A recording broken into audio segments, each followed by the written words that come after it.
So I'm kind of going to start this video saying how I really enjoyed his speech, and this is really not the first time I've heard him talk. I've listened to him through like FFA and FBLA and some other events and other organizations I'm in.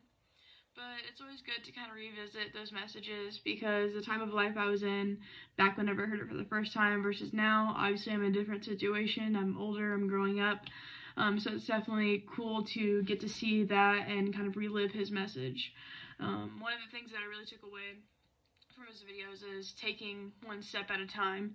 And as we all saw, like, he doesn't have arms or legs, but yet he still takes one step at a time just like the rest of us. No matter your advantages or disadvantages, everyone's always going to be going through life one step at a time, no matter who you are. And I thought that was really cool that he mentioned that.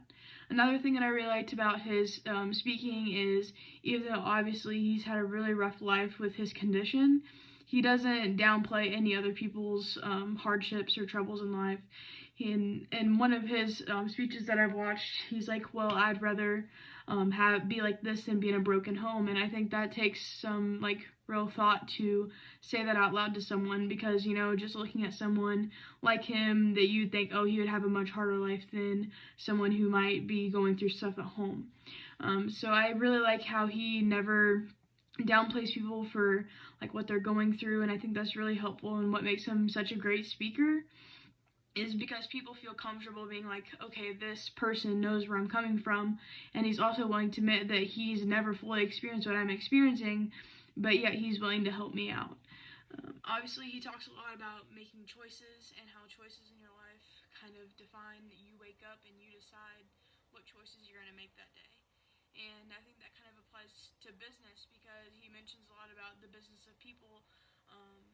Like, the most important thing a person can do is love people. And as a motivational speaker, he says he loves people even though people have never really been that nice to him in the past. So I think that's really awesome that he's willing and kind of got past that and was willing to forgive people that have maybe done him wrong in the past. And now that's his career, is people, is passionate. He's passionate about people, he's passionate about their lives and how to better others around him.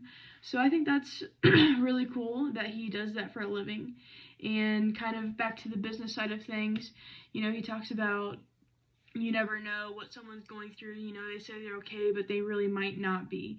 And so, like, as a business owner or as a leader in your community, you kind of have to realize that, like, what you do and what you say affects everyone around you.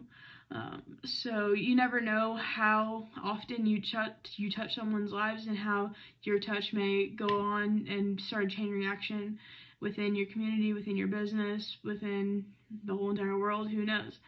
But yeah, so I really liked his videos, and I really like his speaking style. Obviously, he talks about some really hard stuff, and it really hits you deep, but yet he also likes to keep it lighthearted and fun. And so I think he's definitely someone that I'm going to continue to go back and look at some of his videos and kind of try to find more of his stuff, because it really is motivational and it's really thought-provoking. And sometimes you need more than just motivation. You might need some sort of thing to kind of humble yourself or get yourself in the right mindset going on to the next day. So that's what I thought of that video.